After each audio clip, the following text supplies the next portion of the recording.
नहीं किया। वही किया जो आपको करना चाहिए था। ठीक नहीं कर रहे सवार बेटा। और जो आप कर रही है वो ठीक है। सब उस आया की कारस्तानी है। ये आपने मुझे मेरी बहन मुश्किल में। मिशा अपने प्लान में काफ़ी हद तक कामयाब हो जाती हैं क्योंकि जो जहर मिशा ने शबाब को दिया था उसका सारा इल्ज़ाम ज़किया पे आ जाता है। और जब जवार शाह को इस बात का पता चल जाता है कि वो जहर ज़किया ने शबाब को दिया था तो वो ज़किया को घर से बाहर जाने का कह देते हैं कि अभी और इसी वक्त तुम मेरा घर छोड़ के चली जाओ। वो फौजिया के भी नाम नहीं ले सकती और साथ में लेकिन वो फौजिया को ये ज़रूर कह देती हैं कि तुम्हारी वजह से मैं फंस गई हूँ। लेकिन जब शबाब से हथियाब होकर घर वापस आ जाती है तो मिशा शबाब को ये बात बता देती हैं कि तुम्हें ज़किया ने जहर दिया था।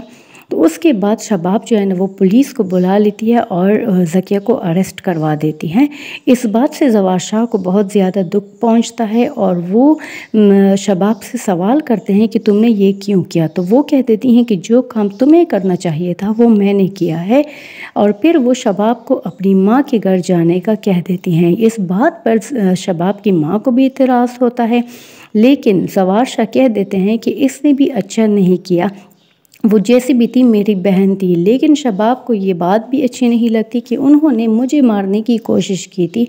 असल में निहाल जो है ना वो जवार शाह और शबाब के बीच में दरार डालना चाहती हैं और वो इसमें काफ़ी हद तक कामयाब हो भी जाती हैं। तो सबसे पहले उन्होंने ज़किया को घर से निकाल दिया। अब ज़किया के बाद फिर फौजिया की बारी आएगी क्योंकि उन्होंने ये वादा किया था कि मैं इस घर में हर एक से अपने किए का बदला ज़रूर लूँगी और फिर अपने बेटे को लेकर यहाँ से दूर चली जाऊँगी। अब चूँकि उसने अपनी माँ को भी बता दिया है, लेकिन उसने उसको ये नहीं बताया कि तुम अभी अब्बा को ना बताओ कि मैंने तुमसे बात की है।